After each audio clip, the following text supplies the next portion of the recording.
Hello, everyone. Welcome to another very, very long-awaited episode of Crushcast. I'm here with my co-host Loey, and Hello.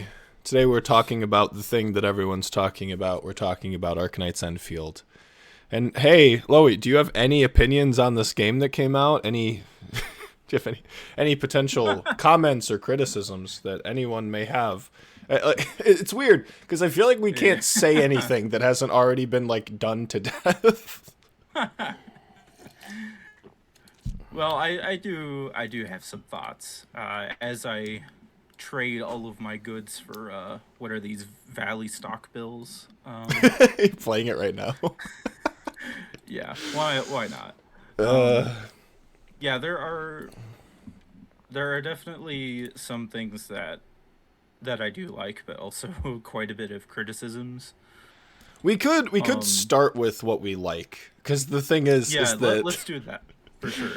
yeah, okay, so I've been enjoying Enfield so far, as I think I think a lot of people are currently like in what I call the honeymoon phase of Enfield, where it's just like everything's new, everything's fun. You know, you're still exploring, you're learning how the game kind of works, and you're in this kind of excitement, like early stages of addiction phase, where everything's just nice and beautiful and fun. And I'm in that phase, and I'm enjoying it, but at the Yeah, same I'm in time, that it's phase like too. it is kind of difficult to ignore the the few issues with the game. But when it does come to the game, hmm what do I like about Enfield? Well, I'll just start then. Yeah, go Um, ahead, go ahead. What? So, like Bloop was saying, I have been enjoying it as well, but I do definitely see like the cracks beneath the surface. I think we should Um, clarify. We should clarify. We both enjoy the game. We're both yes, we probably both going enjoy the game. to like play this game for months until we if we ever get bored of it. We are critical of it, and we do think there are some things that can be improved, but we both do hmm enjoy the game. Okay, something I will say, I do want to say, is that despite its flaws, Enfield is still probably better than 95% of gacha games out there. And Yeah. I think it is still better than a game like Genshin Impact or Wuwa or Zenless Zone Zero. Despite all of its flaws and all of the potential that it kind of wasted, it is still one of the best gacha games out there.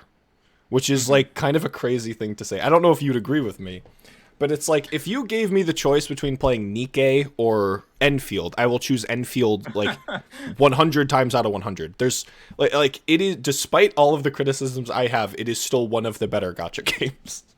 hmm I will say, as someone who has unfortunately played Genshin and um and have played Withering Waves, like Withering Waves in particular, I do still enjoy. Like, there's definitely um, highlights to be said about Withering Waves that I do genuinely enjoy.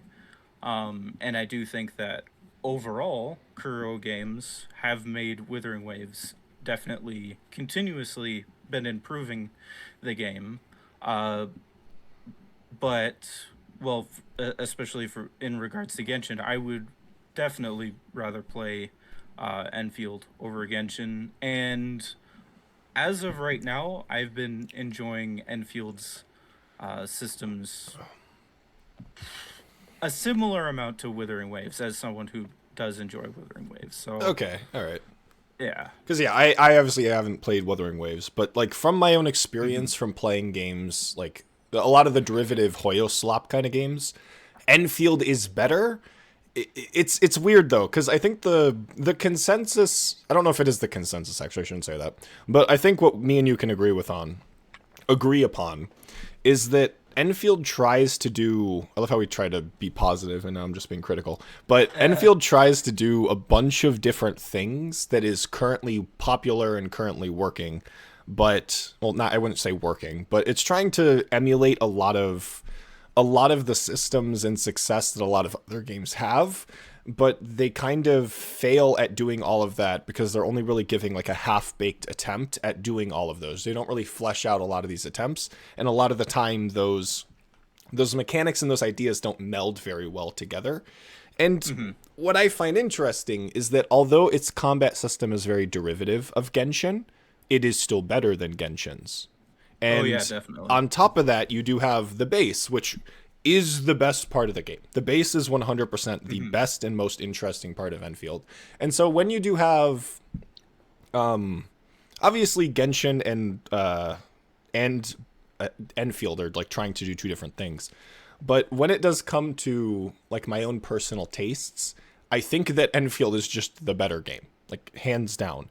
And despite, which I guess this probably says a lot more with a lot of like the quote unquote Hoyo slap games, is that Enfield can be derivative of these concepts, do them half baked, and like be very confused with what it wants to do, and still be a more interesting and fun game than those games, which I just find to be interesting.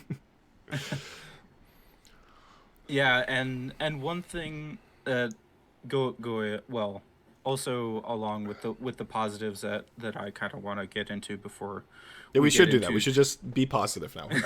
right, right. Before we get into like specific segments, is that the things I really like about it is that visually, like graphics and visual design so far for the game has been incredible. I think it is one of the most beautiful games that I've personally played in recent memory. And also, like the combat system, I want to give a bunch of props that one thing that I was worried about after seeing like a little bit of the beta footage and stuff, I haven't really looked too much into that, primarily to avoid spoilers, and also the beta was obviously unfinished, so I did, what if they drastically change it? And they did change a few things.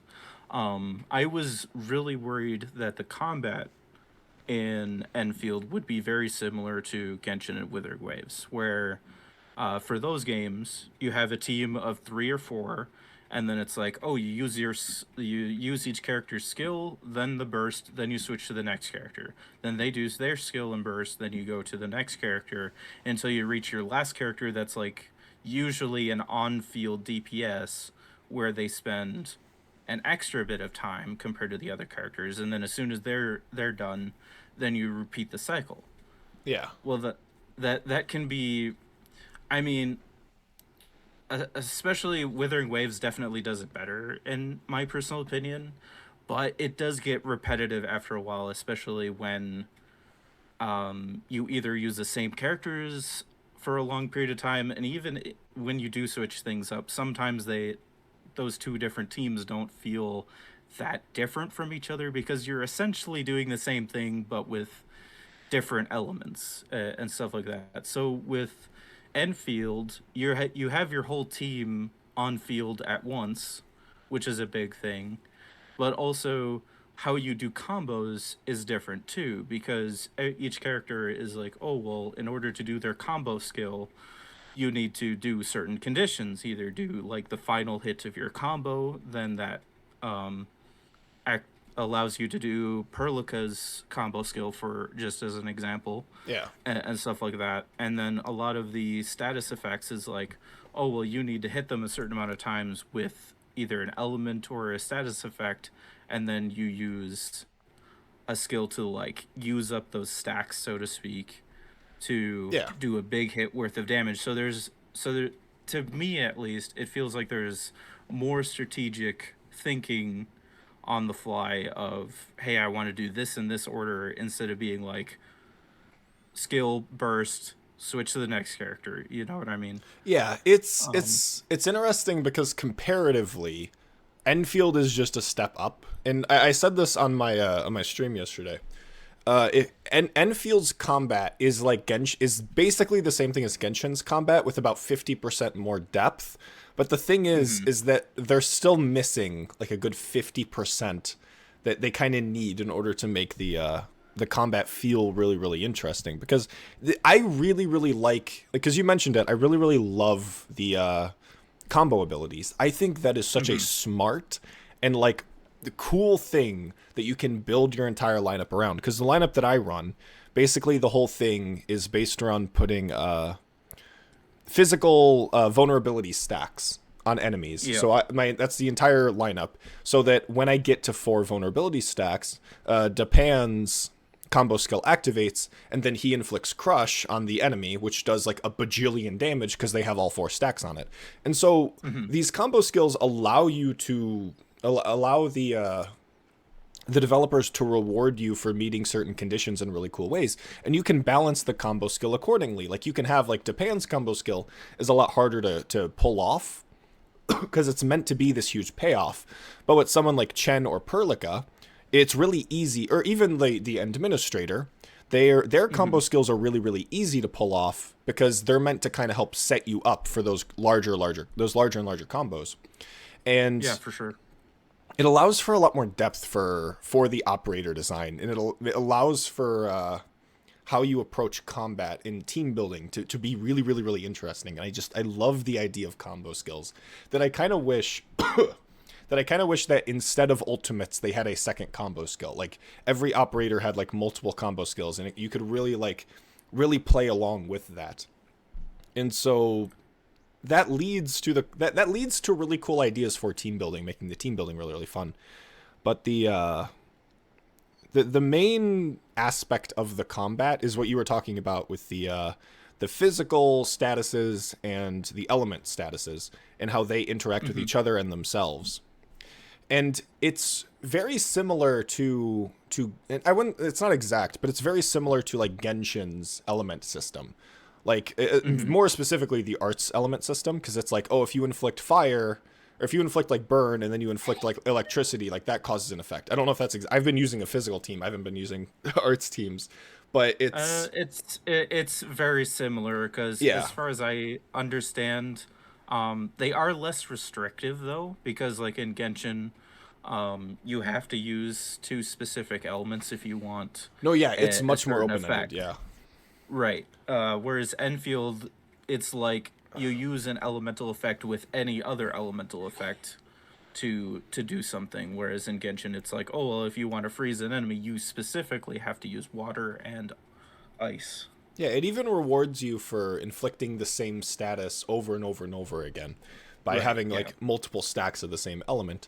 And so it allows for a lot more creative team building versus in something like Genshin where it's very linear and very samey on how it works, especially with how the stacks work, how they interact amongst each other.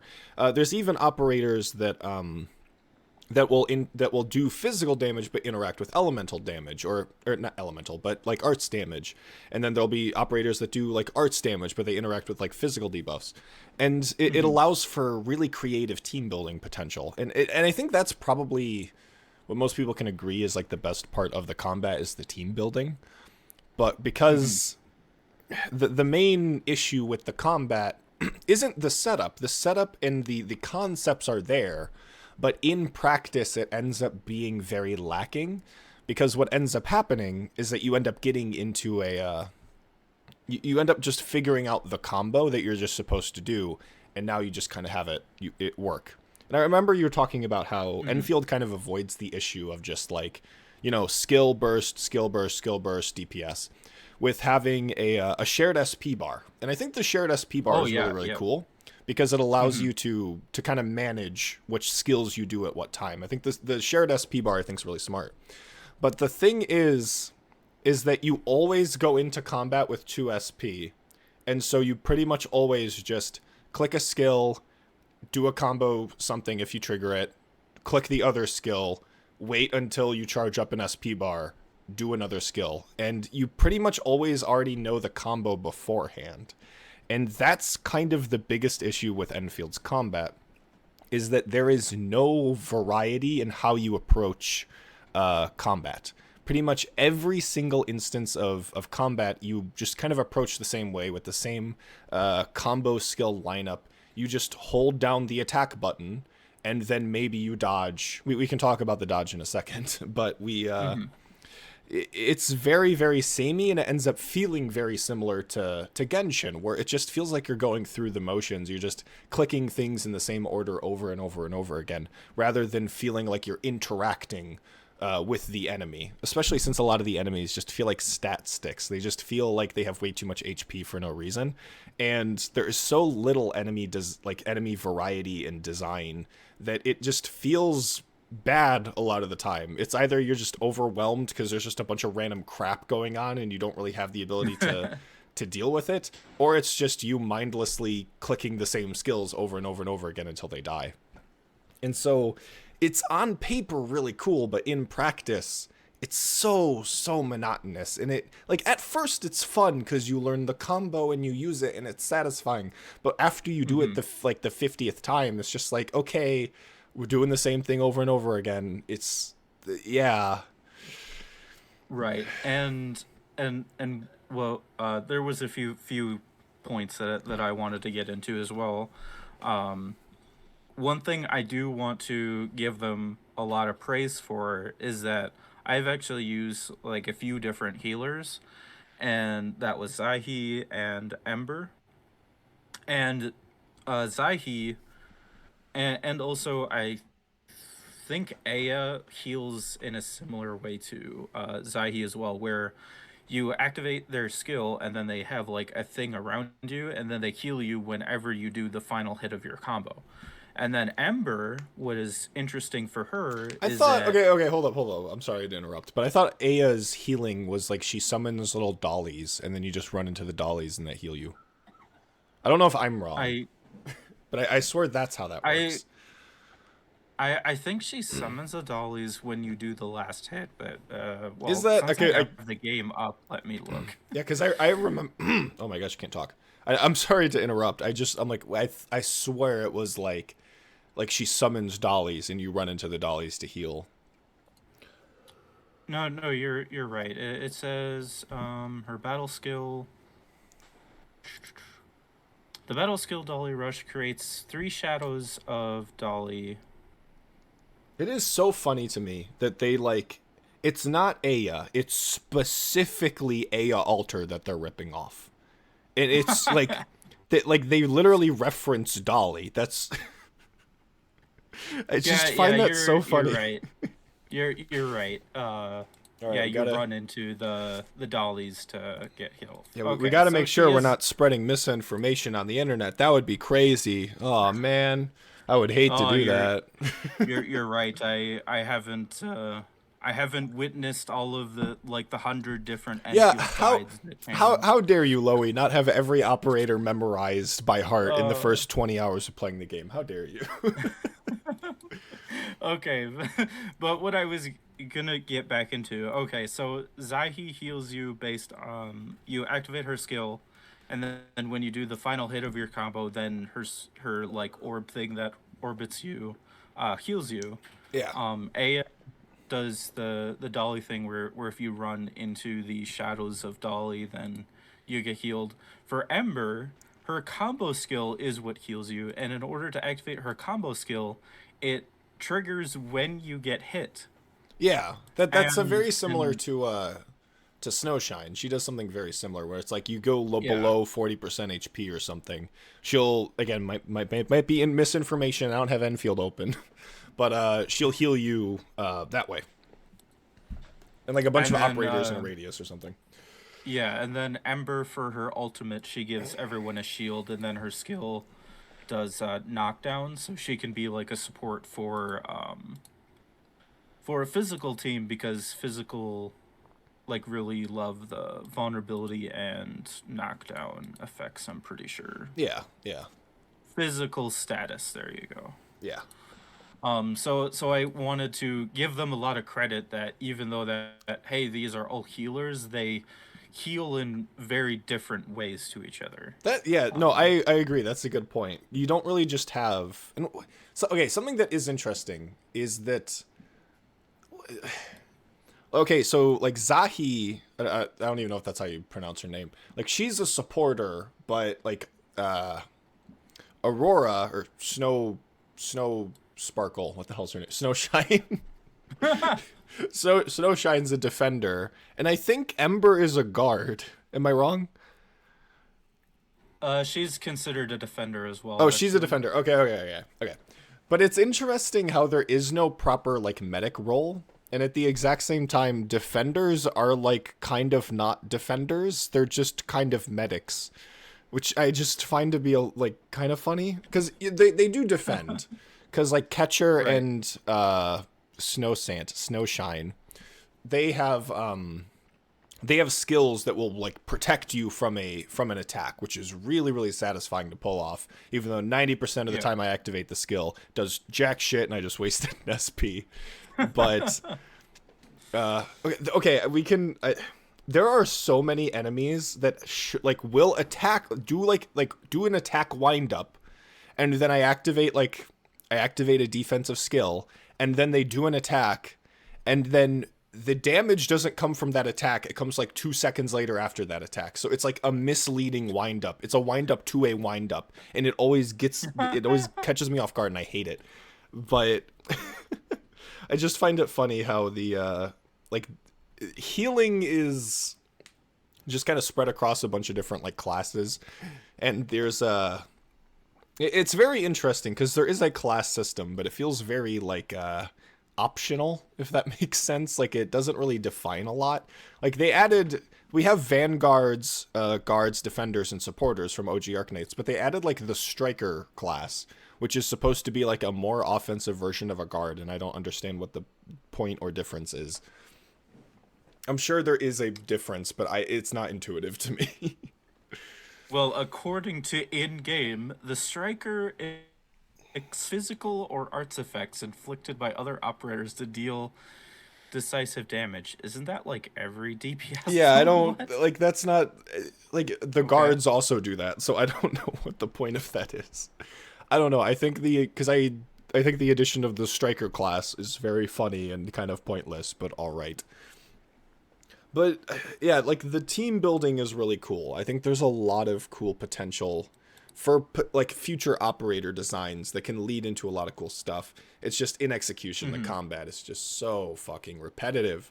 And I think the easiest solution is to just add more enemy variety. I think that's the easiest Yeah, answer that to will that. definitely help Like have enemies because that require that you approach them in a certain way, or like have certain vulnerabilities or like resistances that require you to do something other than just hold down the attack button and then maybe dodge when the ground turns red. Like, it's mm-hmm. But speaking of ground turning red, do you want to talk about the dodge? Cuz Oh, on my stream yesterday, cuz haha funny dodge meme. But on my stream yesterday, watching Tobo's video, it was made incredibly clear to me that Tobo was 100% correct, and there should have never been a dodge, because the existence of the dodge removes multiple like aspects of the combat that could have kept it more interesting. And the first element of it is that you can use a skill to uh, cancel an enemy's charged attack. That's a mechanic that they introduce you right. like early on in the game. And so it would be interesting to kind of hold up an SP in a defensive manner to be like, oh well, this guy's going to do a big attack, and so I'm going to hold this skill so that I can prevent him from doing a large, strong charge attack. But the thing is that you can just dodge the large, strong charge attack. So there's no reason for you to want to cancel it unless you just do it on accident, which is typically what I do most of the time. So Mm-hmm. the existence of the dodge kind of removes the weight in decision making that this entire mechanic could have allowed for, because that's what a lot of the combat is missing, is decision making. Because a lot of the time it is just like you're holding down attack and you dodge whenever they attack you, and you just click buttons when it's their time. There's very little proper Mm-hmm. decision making in the combat. And so if they removed the dodge, you would have this sort of decision of, do I want to use a skill now for more DPS, or do I want to hold on to it so that I can use it in response to them like charging up an attack?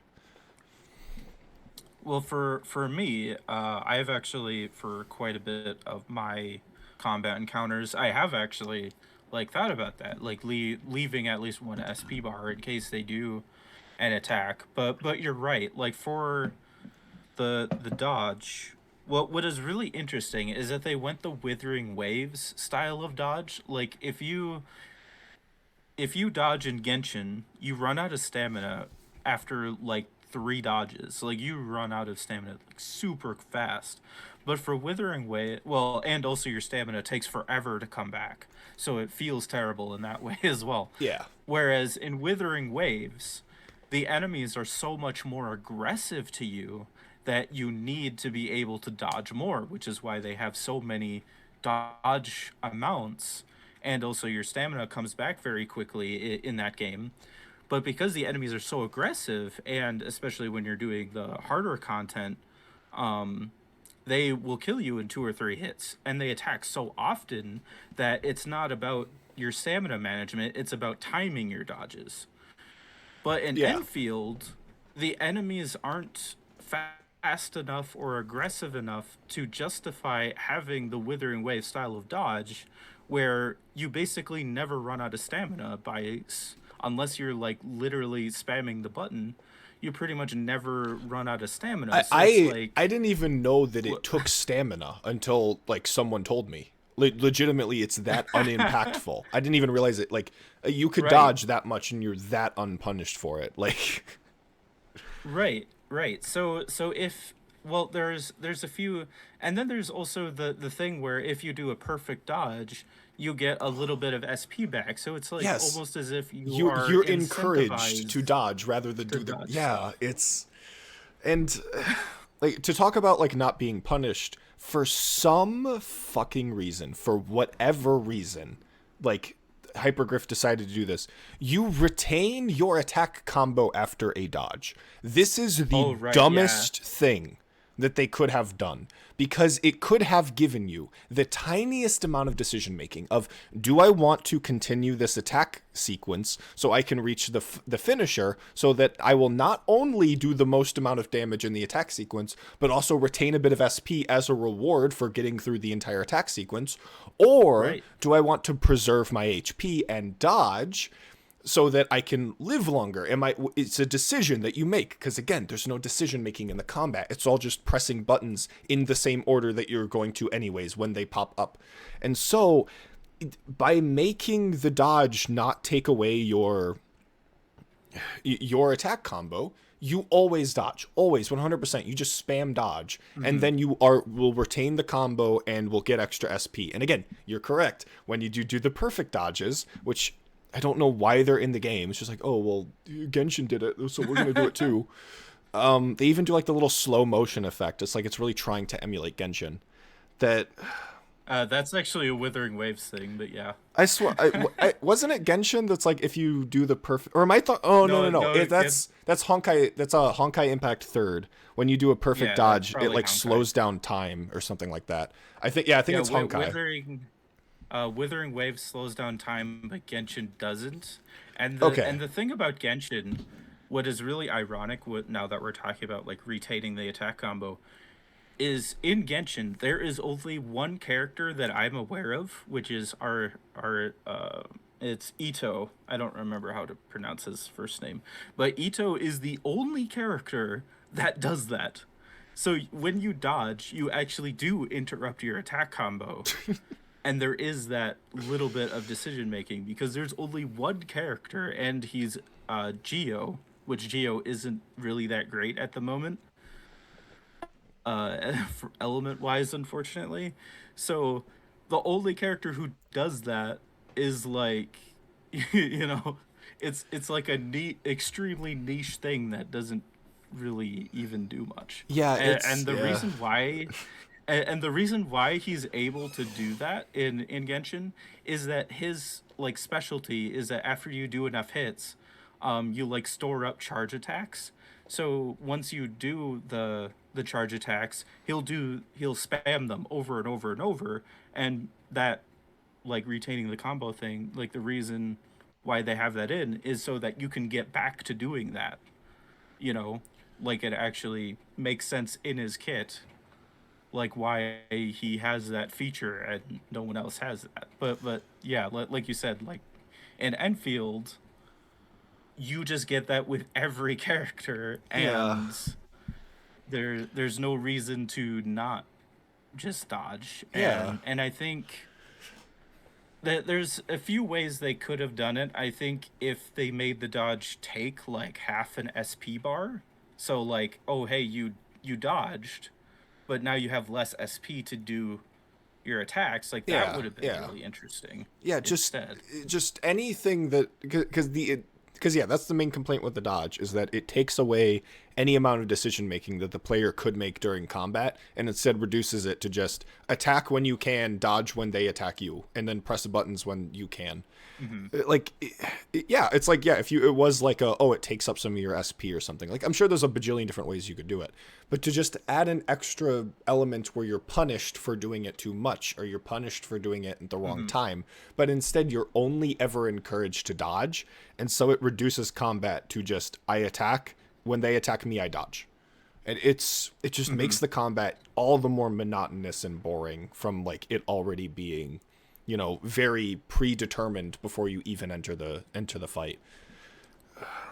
Yeah, and after watching your stream, um, and watching Tobo's video, him showing footage of the beta where Oh there yeah. wasn't a dodge and stuff was slower and everything, like it felt like everything was so much more impactful because you know you you You had to make the decision of like you had to be like, how if I get hit, how am I going to heal back, type of thing. Well, because you didn't have that dodge, like taking damage was inevitable because there was no dodge. So then it's like there's there's just more. it It just felt rewarded like positioning base. more. It rewarded positioning Yeah, more. rewarded positioning more, but also your team composition like mattered even Mattered more. more Yeah, than yeah, yeah. I thought than it already does. Yeah. you mentioning Tobo's video, it reminded me of the I thought you were going to bring up the clip where the boss does like this consistent damaging attack, and he just spams dodge inside of the attack, just farming SP, taking no damage the entire time, which, as he said in the Right. video, is the optimal way of doing that. You are not supposed to act, you're not supposed to Yeah. avoid the attack, you're supposed to hug the attack and dodge infinitely inside so you can farm SP. That's the most optimal I way of didn't doing that. I didn't quite see that part, but honestly, I totally get that because that's like how you deal with the. That is probably the optimal way of dealing with Yeah, the because it's flamethrower. if you don't, then it was like a boss that had like a consistent damage thing. But I'm sure you can do it. Yeah, I'm sure you do it with the flamethrower guys too. But Hmm. yeah, it's like, no, that's the optimal way because it gives you SP whenever you do a perfect dodge, because for some reason you're rewarded for dodging in every regard. And it just Yeah. I don't understand why, when they had a fine system that worked, and only adding the dodge took away decisions from the players, and the only thing that it it confuses me what the dodge is trying to accomplish. Is it just trying to make the game feel more like, I don't know, like just it, I don't know. It's just more like the quick time events. You know what I mean? It's just like it makes the combat feel more Yeah. like quick time events where you just click buttons at the right time rather than being something that's like surgical and strategic. There's less decision making, but in turn you have just buttons to press, and it's Hmm. very confusing to think about what upside does the dodge really provide. And it's funny because at the time it's just like, oh, the dodge meme, ha ha ha. I don't know anything like at the time I didn't know anything about it. It was just funny. And then now that Hmm. you experience it for like at hand, it's just like, oh my god, there is no reason for this dodge to Hmm. exist. It actively hurts the combat. You know what I would have preferred instead of a dodge is to have the old the beta system, but have like instead of a dodge that gives you iframes, make it like a dash that doesn't give you iframes, like a way to quickly move around to help you position, but it's not used as like you said, like a damage mitigation thing Sure, I or could see being that. rewarded for it. I could see But that. like I think that would have been that would have been a much better compromise. Yeah, you can't use it against every Especially attack. right, Yeah. especially like as a positioning tool to help you strategize more instead of being like, hey, you just get iframes if you time it Yeah. right. Yeah. Um, And of course, it breaks your combo because. Oh my right, yeah. god. Okay, let's stop talking about the dodge. I'm gonna have an aneurysm. Yeah. Okay, do we what Is there anything what shall else? we Is there anything go else you into? want to talk about regarding combat? Because I think we covered a lot. I'm not sure if Oh there's yeah, anything else you want to sure. talk about.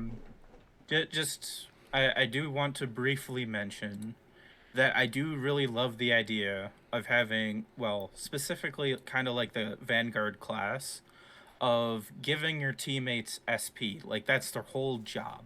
Like I have Akir Akakiri? Akikiri. Yeah. Yeah. And she doesn't really deal damage. I mean, she deals some, but she doesn't deal a lot of damage. Like her main role in the team is specifically to, like, once you get her max pot, you get an attack buff after you use her burst.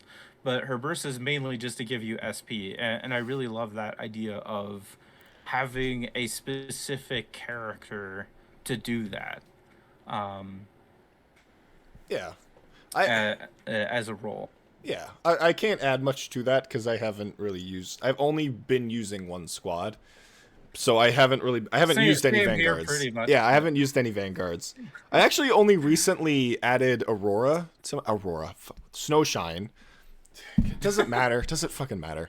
I added Snowshine to my squad, and she's as like nutty as people say she was. I don't know why she wasn't a part of my squad because I had 4 operators that all like inflicted physical statuses, and so I'm like, I don't need 4. I only really need 3, and so I cut one and put in Snowshine because it's like, oh well, she heals and she can do the parry thing, and like, oh my gosh, she she again she adds a little bit of that like a bit of intrigue in the game because again it's like, hey, do I want to use a skill for Snowshine to defend me, or do I want to use a skill to do some damage? And it's like you kind of have some of that. Like she Mhm. makes the combat a little more fun. But Yeah, and I've been pretty much been using the same team as well. Like that. Today was the first time that I actually swapped out Zahu for Ember because I was kind of curious of like, changing things up. Like I've been using Edmund, Perlica, and Akakiri, and then I had a healer of some kind. So I was using Zahi for that role, yeah, and then I switched to Ember, which I'm glad I did because yesterday when we were planning on doing this, that was pretty much all I used. So I never experienced having a healer who heals in a different way than, doing the last hit of your combo yeah, being what yeah, heals you. And I think, like I said, when I talked about that in just a little bit ago, I think that's awesome. Having like having characters do the same thing but in different ways yeah, is yeah. amazing. No, yeah, that's something I never even thought about. And like you're correct when it's like adding that extra diversity and how that heal is applied, especially when it's different Hmm. in different gameplay ways. Like Aurora, Snowshine, whatever. Like she's probably the simplest healer because she just heals you downright with her skills. But with Zaihi, it's like, oh yeah, you need to retain the combo to get her healing. With Aya, or what the hell's her name? Aurelia? Aurelia? With Aya, Ardrelia. Ardrelia, with Aya, you get dollies and it rewards you for walking around positioning a little better. I don't remember exactly how Ember works, but it having that kind of diversity, it does help spice up gameplay a little bit. And it's like it's elements of good operator design that I think can lead to really helping the combat. But again, it's like there are definitely going to be like more fun, squads than others. I am excited Hmm. when like I will eventually get bored of the physical squad, and it is interesting to be like, okay, well I have other potential squads at my disposal that I could build around. So I'm not going to get bored of the combat for at least a good while, I suppose, because there's still other stuff to build and mess around with. But Hmm. I can't imagine like once you've really tried like everything, especially in a right now there's not that many operators in the game because it just released. But I'm sure eventually I'll just be like, Yeah. well, I've seen everything, so now I don't really know what to do. But I'm glad I do definitely have like a good while until that happens. But I know it's going to happen. Mm-hmm. So Yeah. what do you want to? I actually I'm a little okay. You were talking about. I want to talk a little bit about the gacha because you were talking a bit about Akakuri and how you have her at max Mm-hmm. pot, and I was gonna make a joke like, "Oh, how long did that take you?" And then you would have said, "Oh, 2 multis," because there's no operators in the game. I the funny thing is that I actually didn't get her right away. But I have done all of the starter banner or whatever, the 40 free ones that you give you. Yeah, They give you for that, and then I've done like 50 or so on the basic headhunting, and I didn't get Akakuri until like 20 pulls in on the basic banner, I think. interesting. But then I got her max pot like right after that, so it's like okay, whatever.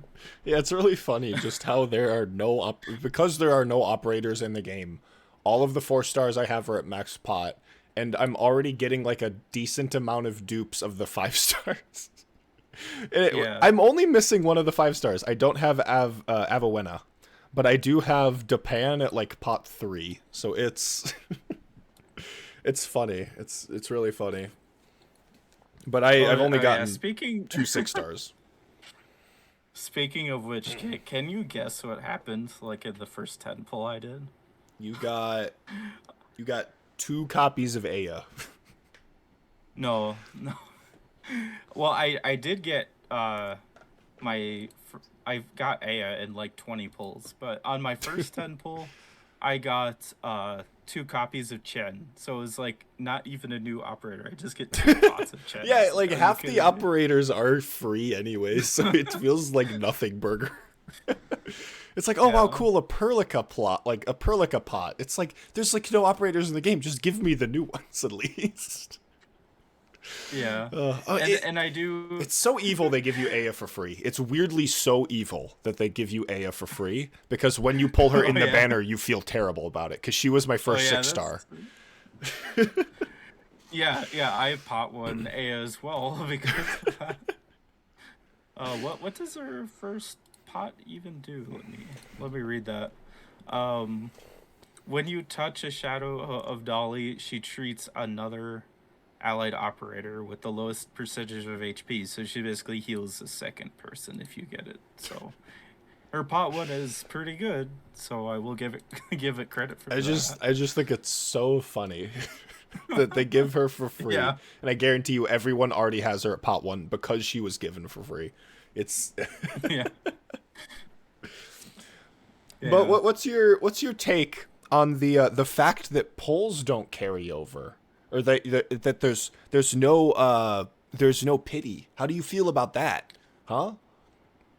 You know, that is actually really funny because in many ways, because none of the banner 6 star the limited banner 6 stars, like I just am not really interested in any of them.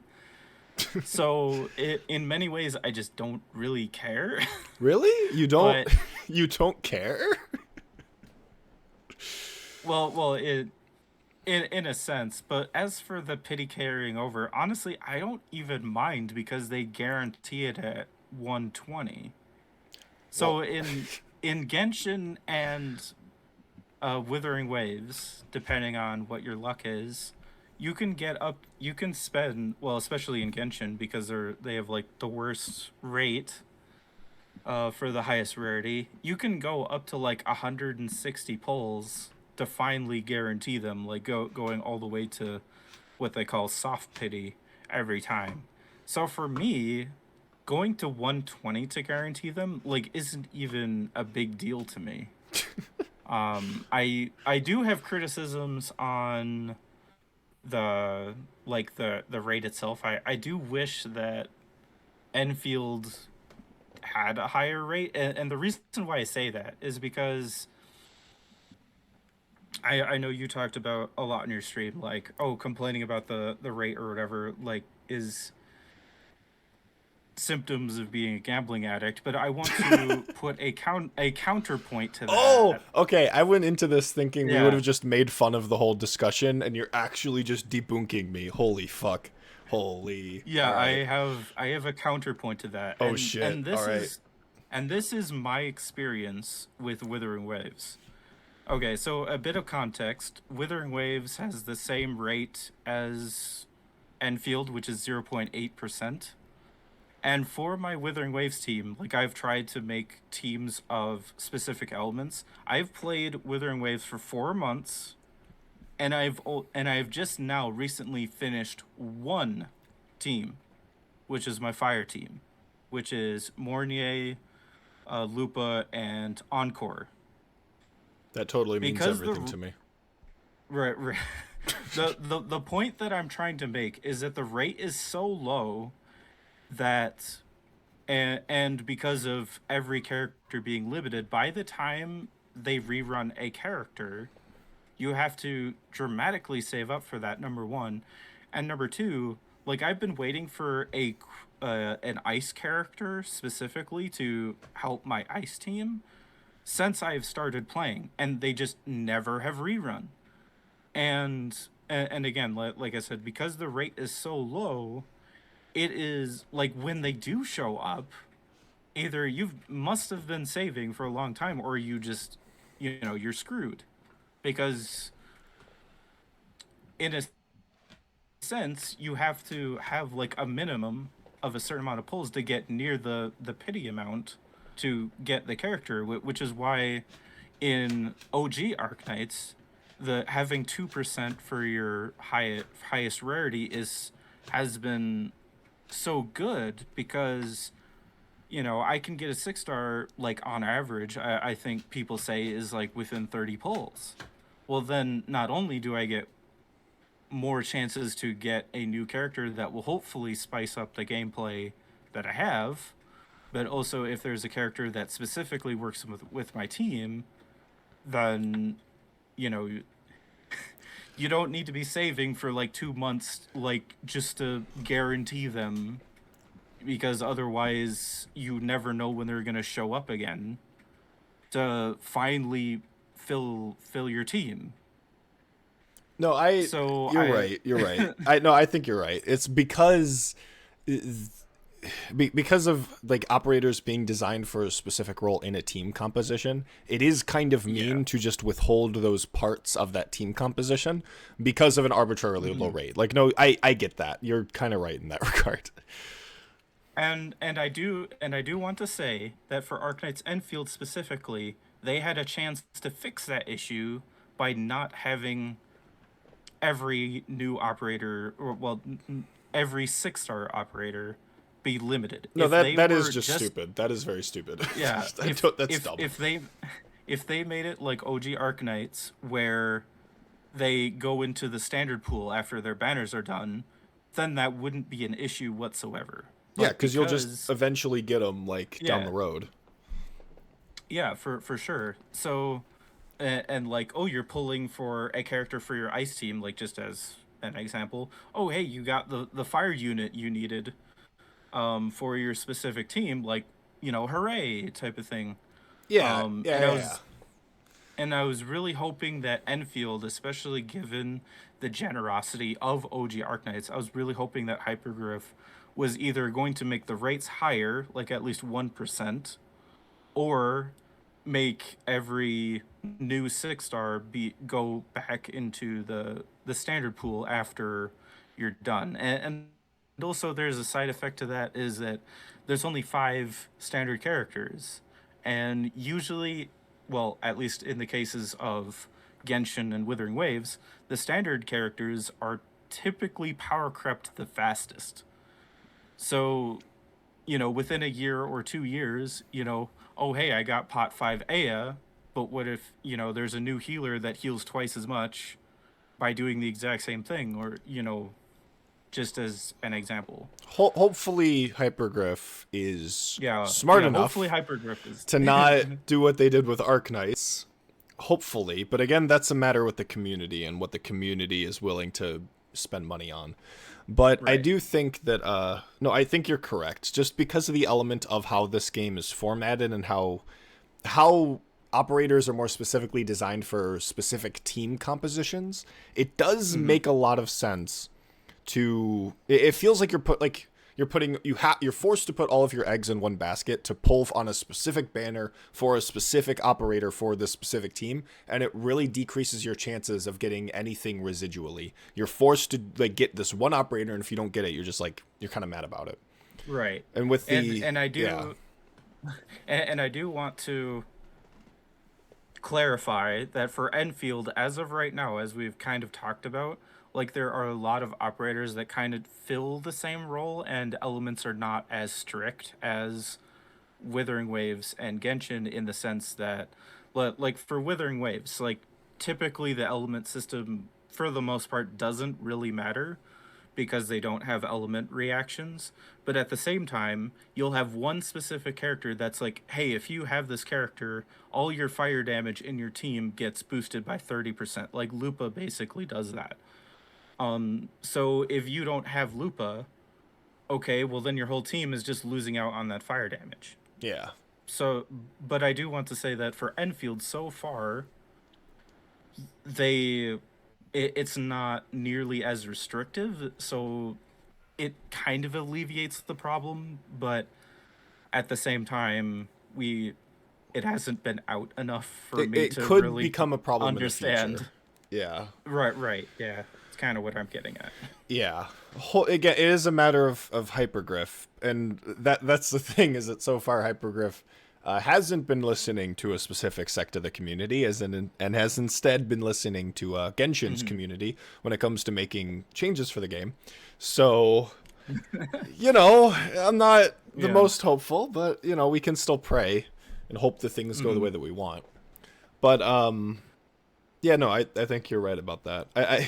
It is funny because I just wanted to make fun of the whole discourse because I think it's very silly that there is like a non-significant amount of people who are more focused on like the gotcha than any of the issues with the actual Right, yeah. gameplay, and it's Yeah, like, I mean, I totally get what you mean. Like focusing super like hyper focused on that, like I think is a bit much, but at the same time, at least from my experience with Withering Waves, as I mentioned, like I do really wish that Hypergriff, like given their generosity previously, that they would have really given like the gotcha space in a sense the wake up call it needs, because yeah, like Withering Waves looked at Genshin's 0.6%, which is you basically have to win the lottery in order to get the highest rarity before hitting pity. They're like, okay, 0.6%. Oh well, we'll give you 0.8%, like just a little bit better. But it's like it doesn't make a significant difference. At least, you know, like it obviously is I better, but it's like it's like, oh, you took a look at your competition and be like, oh well, we're just gonna sprinkle, oh, just a little bit more. You no, know what I mean? you're right. You're right when you say And I like was really it should be the wake up call because right. I was Enfield hoping that is Hypergriff yeah. would do that. Yeah, because Enfield is an active competitor now with like Genshin and Wuwa because Yeah. Arknights isn't. Arknights is a completely different game, and so now Right. that like Hypergriff is putting their hat into the pool, they're saying, well, now we're a part of the Hoyo slop genre of gotcha games. You know, now we're Yeah. actively competing. It because that's the thing is that if Hypergriff didn't like bend the knee to a lot of the gotcha slop fans and had Enfield stay the way that it was, it probably would have still been a wake up call to where, hey, if you made a good game, people would play the game because Hmm. it's good and not because you're giving them like anime waifus. It's so Right. it's so again, it's like you're correct. It's like if Hypergriff was just like, no, actually, we're just going to do a 2% 6-star because we're not like horrible human beings. And then like that would actively harm Hmm. like Wuwa and Genshin and Zenless Zone Zero and those kinds of games because it's like, hey, we Yeah. have the better rates. So all of the people who just care about, all the gambling addicts who just want to roll gotcha and paste screenshots into Discord, they Hmm. can they will now all come to Enfield. Right. And I do want to clarify. Like, I understand why it isn't the 2% from Arknights, but at the same time, I was hoping for it to be at least 1%, if not, slightly higher, like 1.2 or something. Yeah. We could argue the exact numbers, but or whatever, but I was hoping that it was going to be just a little bit better, and I do give them credit that they essentially made the weapon gotcha free. Yeah, yeah. It But at the is. same but at the same time, it just feels like the same thing with Withering Waves, or they looked at their competition and be like, "Oh, hey, we made it just a little bit better." I mean, Because what's I interesting don't know. is that I think the gotcha is the least of Enfield's issues. You know what I mean? That is true, It's like actually. I genuinely don't care. Like I will roll gotcha when I can. I don't like I genuinely just don't give a shit. And so I'm Hmm. more focused on the actual game that these operators can even be used in than getting the Yeah. operators like to begin with. Like who gives a shit if the gotcha's bad if there's no reason to roll gotcha because the game sucks, you know what I mean? Yeah, you do have a good point. Like, it's more of an irritation for me, Yeah, if yeah. if that makes sense. Like, it isn't like I am much more critical of the story than I am ever of the gotcha in do you, this do you game. want to get So, into that? oh boy. Uh, Okay, so I am going to say that, okay, I am just gonna come out and say it, that the story in Enfield is by far the weakest aspect of the game. Is it hundred outrageous percent, for me? hundred Is it percent. out? The story Is is it 100% outrageous to the. say that? I think you're being too generous saying weakest. It is the worst part of Enfield by a fucking mile. The writing is Yeah. abysmal. Oh my gosh. Now, this is coming from someone who didn't read the Arknights story outside of like Dark Knight's memoir. And people like the Arknights story. I'm not going to try and compare it because I don't know. But Enfield's writing treats you like you're an actual child, incapable of understanding anything. It because of that, it is the most boring shit to sit through because they constantly need to restate nonsense so that Well, you're you who has like every like 7 different Twitch streams up on your second and third monitors are capable of kind of understanding what's going on. It uh, and you. the thing is that despite the fact that they constantly need to restate everything, they will refuse to define terms and just say things as though you know exactly what they're talking about, leading to even more confusion. They will hyperfixate on absolute arbitrary nonsense, fluffing the dialogue up to just this complete boring, stale nonsense of boring characters like Perlica just talking to other boring NPCs. And so if you do have a question, you're not going to get an answer to it. What does Wooster mean? They keep saying that and I don't know what they're referring to. I think they're referring to landbreakers, but they haven't clarified that. Also, what's a landbreaker? They also never clarified that. Mhm. It's apparently just a bunch of rogues who just live on Talos too, but some of them are bad guys and some of them are good guys. Apparently Wolfguard's the pack and oh my gosh. I recently was introduced to this like little Red Riding Hood character. Oh my Oh, I god. haven't I haven't met her I yet, don't know but what her name. I forgot her name. Her name's Rossi, I think.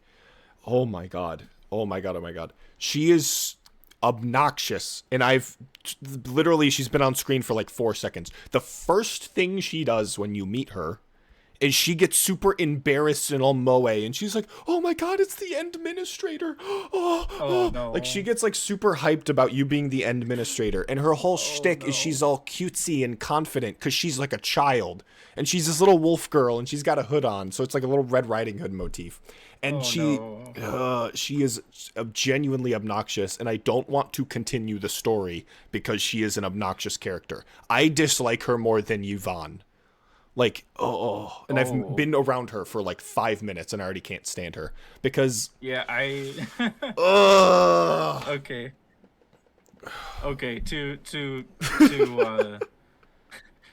put out where I am at. I am currently like level 25 or so, You're higher level and than I me. You're just literally higher level than oh, me. I am. I'm level Oh, 23. that's funny. I don't know how, Okay, but then I must have just got past you then. I have no idea I how. just finished the segment where you meet Yvonne in the story. So that is how far I'm at. And Yvonne, oh man, the broadcasts that they do Oh my that she gosh, was that was doing, so. that Oh. was Okay, so I that was highly doubt these are spoilers obnoxious. because this is so early in the game. But like when you're first being introduced to Yvonne, you don't know who she is, even though she's plastered on all of the advertising Yeah, and in the gacha. So yes, you do know who she is. They play her up as like, oh, she's the that's secret true. like scientist. Like, and they play her off as though she's a guy. She's like talking in speakers and her voice is all deep, and she talks like a fucking Borderlands character. And so all of her dialogue is this Yeah. cringy, quirky, like, I'm so quirky and cute. Yeah, destroy Uh, them, blow stuff up, explosions. It's like stuff that would have passed for comedy back in 2009 for some reason being put in front of me in 2026. Yvonne is she is the most like tailored character in the entire game. They're trying so hard to make Yvonne like this popular character. And I guarantee you they're being successful with it. That she's all cutesy and quirky, and she's so smart, and she's a little egotistical, but she's just so cute. And she puts little yeah. robot eyes on everything. Like, oh, you have Tata. Isn't Tata such a cute little name? The little robot thing that you have to carry around and destroys the blight. Isn't Tata all cute? And Yvonne's all cute because she puts little robot eyes and everything, and it's just, oh my god, she's all pastel and Hmm. pink, and oh my gosh, look at her midriff because we can't design characters anymore because for some reason you have to give her this absolute just dog shit color palette that goes against everything that the game is typically very very desaturated. The environments are pretty desaturated, but it's still very nice looking because of that. And every character looks fine until you get to Yvonne, because Yvonne sticks out like a fucking bruised and battered thumb. Oh my god. Yeah, you know what is really kind of funny, I didn't realize I'd anyways? get this mad over Yvonne. I didn't realize I'd get this mad talking about the story. Yeah, you know what is actually really ironic is that like you before you meet Yvonne, you meet like these twins that are part of Yeah, like yeah. either the say like search and rescue team or like the security bureau or something like that. I don't They're remember. part of the The UWST. I don't remember. Yeah, the Collins twins, like they were more likable than like a lot of the characters, and it's like, why am I so like care more about these characters than like a lot of the playable ones? Yeah, a lot of the I don't know. characters, like Chen, for example, is such like at first she's just annoying. Oh yeah. Like her role in the story from okay, I'm stealing from Tobo. Her role in the story is to just be cute and be like a tension weakener and just restate you information. Oh She's meant to give you oh yeah. something to like pay attention to when you're too bored to like listen to the story. Like as Tobo like, would say, she's literally just Paimon, where she's like, "Oh, she's all quirky and Oh, cute and she restates information to you constantly." oh yeah. I was gonna mention when you were talking about how they keep revigorating stuff as like, oh, you're new to modern gotchas, aren't you? because of Paimon and well, I guess Withering Waves isn't nearly as bad in that regard, but especially with Genshin, that they started that trend, and oh man, like okay, to give you an idea, Paimon literally adds nothing to the story of Genshin No, whatsoever. yes, she does. She adds one thing, and that's that really stupid Oh right, yeah. eating joke about eating her because she's emergency That provisions. It's a funny meme, guys. Don't you get the funny meme? Ugh. you know what is even like so sad about that is that when it popped, when they made that joke at the beginning of the game, I was more confused than anything else, and then I found out that it was like It's meant this to be like a running joke. big thing, and I was just scratching my head like, why? And then they kept revigorating that in the story. I was like, why is this a recurring joke? This is so dumb. It's like such a forced meme Like, that am I people like missing kind of something? Yeah. that people just kind of like went onto for some reason. It's yeah. Yeah. But It's what I was gonna say at least is Enfield isn't that bad. At least Enfield doesn't stoop that low. right. And I think Paimon, as strange as it sounds, as outlandish as it sounds, she has gotten slightly better, but she still adds so little to the story that the game would be genuinely better without her being in the story whatsoever. Like if they made your first companions, like for an example, you meet this girl, Amber, Amber, as yeah. like the first human character that you meet along your journey. If they made Amber like your tour guide of the first area of the game, and she would be like your companion throughout that region, and then with each region like have a specific character that like helps you around and everything, like how much better genuinely the story would be without Paimon being there. Like they portray Paimon as Chloe, you're forgetting something. You're forgetting what? something. Paimon is plushy sized. Oh You're no. forgetting about that. You're forgetting that she is plushy sized and you can sell Uh, plushies of her. And because she's constantly there with you, you're constantly thinking in the back of your head, man, isn't this character really cute and funny? And I would totally buy a $28 plush of her that's going to cost $80 because of shipping. yeah. Okay, There's also talking about Enfield. We're supposed to be talking about okay. Sorry. Enfield. Okay, so there is that. I think.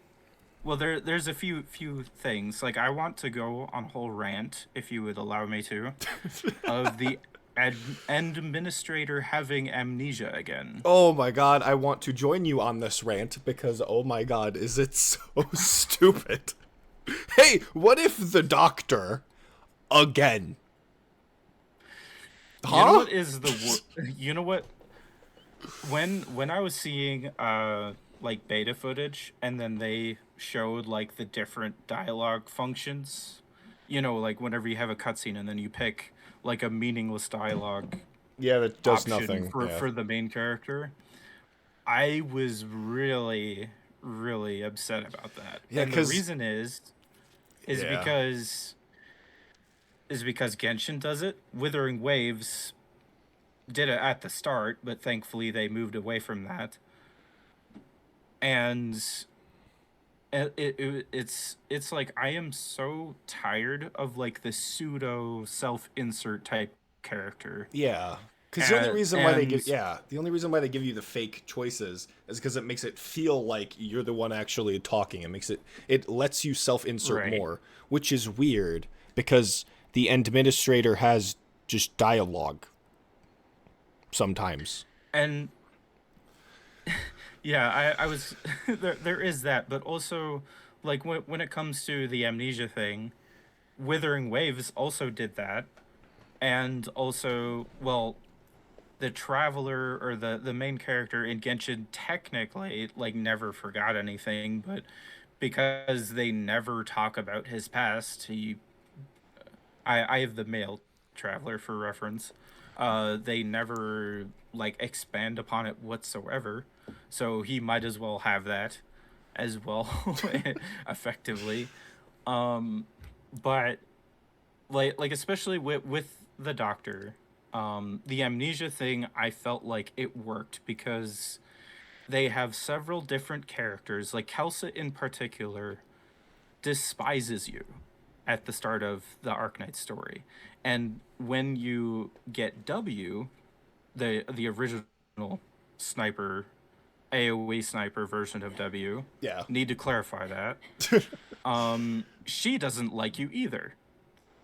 Both when you get her and in the story, she doesn't. She really doesn't like you either because of what both Kalsa and W thought that you did, or that you actually did do, like in the story of Babel. Yeah. And so there was a lot of different characters that give you hints that the person you were, the doctor was before, people didn't like. And Yeah. that was like gave the idea of like there was actual intrigue of like, okay, if people don't like him, why do people not like him? Yeah, the Doctor is a And character. The Doctor isn't supposed to be a right, self-insert, even though he kind of performs the role of a self-insert. yeah. And one and there was a specific event called Village or something like that Yeah. that actually have a few cutscenes specifically of the pre-amnesia doctor, and he is much more savage. Like, and also on top of that, you do not choose his dialogue at all. Whoa. He is his own character Yeah, in it's those cutscenes. You don't choose anything. He speaks for himself.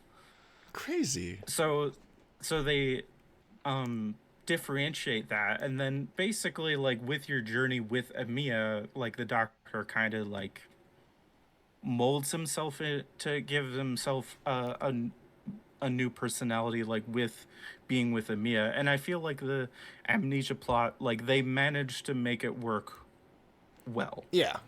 Yeah. It's more. And Yeah. and It's just. Withering Yeah. I was gonna. and and also getting into Withering Waves a little bit, since I mentioned that they used amnesia as well.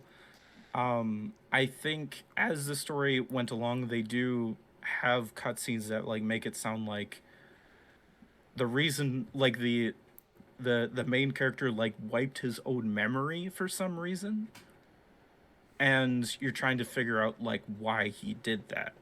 And like they give hints of like either he was ashamed of what he did, or you know, something along those lines, or he wasn't proud of himself, whatever. And they have one specific character story that he wiped his memory instead of like fulfilling a promise to a specific character, and that specific character turned evil because he basically walked away from her, in her life. So like they actually kind of incorporate that like in an intelligent way of, there's still quite a bit of mystery here, but I can tell you with an end administrator specifically, there is nothing. I, I, Like, I don't know, because I think with the end administrator, they're trying to do the Doctor thing again. Because in like the opening sequence, it's all this yeah, very I mean, vague kind shit. of. There is an implied past. There's an implied past where you might have done something bad. They're doing the same thing with the Doctor, Maybe. where it's like Yeah. there is a past where you might have done something bad. Same thing with the Doctor, and so it just feels like they're just rehashing this exact same shtick. Except Except much worse. I love how you brought up that Calcit and W don't like the Doctor in the very beginning, because it's the exact opposite in Enfield. Literally, fucking everyone loves you. Yeah, I know. There is not a That's single character that is critical of you. There is not a single character that antagonizes you except just the antagonists. And so it just pushes it makes the end administrator just feel like this all super powerful being, even though the only thing that makes us special from anyone else is that we can do cool arts with Originium, and that's literally it. Yeah. There's nothing else that makes us like any more interesting or special. And so it just Yeah, and it does the opposite of and what you were saying. It's like there's no negative implied past. There's only just like a good implied past. It's just like, "Oh, you're yeah, so you cool. won You did wars, everything right? good." Yeah. And what's fucking crazy is that is that you're all hyping all of this stuff up, even though there is the potential, which I'm sure you know what I'm talking about, of there being some kind of morally gray aspect to the end administrator. Mm-hmm. Because we put Originium on Talos too, so Yeah, I that we was could gonna power mention everything. And we can get into that if you want to. Hey, is there any downside to just planting Originium on a planet, Loey? Is there any downside to that? Because I think you know. I think you know the Arknights lore. I think you know what happens Yeah, a little bit. when people are exposed to Originium for a long time, or it gets in their Yeah, bloodstream. What happens? there's this stuff that the Arknights community calls rock cancer that happens when you expose yourself to Originium. I was gonna actually talk about that too. No, But yeah, let's. before Oh, okay, okay. but before jumping straight into that, I do want to mention like the whole dialogue choices thing, and that annoys me so much because they have the opening, right? That's like 30 minutes roughly. Yeah. Where you have the administrator, well, whichever Did we both pick? gender. Did we both pick the male administrator? I did, yeah. Okay, we'll just call him he. I picked man. Yeah.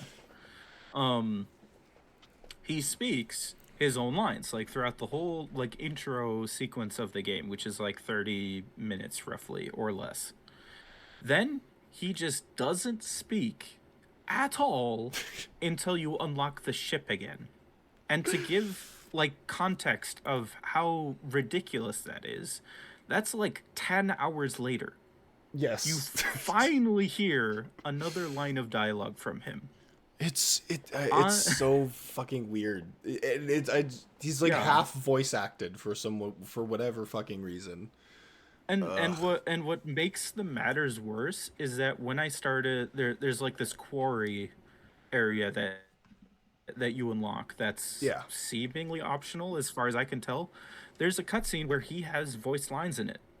And it's like, okay, where was this in, the main story? Like, hello? Yeah, it doesn't make any And sense. The why isn't he voice acted? It and yeah, and it also annoys me because like every line of dialogue for the male administrator has been very well voice acted. I mean, or at least I like the male administrator voice acting. honestly, So he talks so much I barely even remember what he sounds like. Or he talks so little I don't even know what he sounds like. yeah. But no, it's So such a so weird. It's weird. it is infuriating to me because this is like the same trap that Withering Waves also did at the start of their story. So you probably don't know, but Withering Waves actually started out with a different story before it was released.